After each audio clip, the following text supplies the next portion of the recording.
উনি বলছিলেন, আমিও এই ঘটনার একজন প্রত্যক্ষদর্শী। আমি অবশ্য সরাসরি স্পটেই ছিলাম।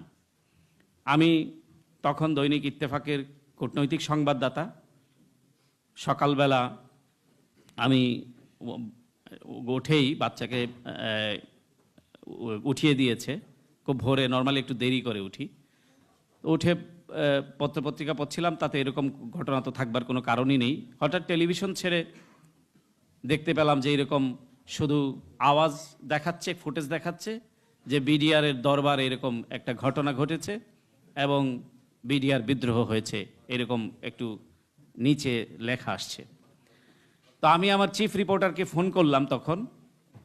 তো উনি বললেন, হ্যাঁ, ঘটনা সম্পর্কে আমরা জেনেছি, ইলেকট্রনিক চ্যানেল চলে গিয়েছে।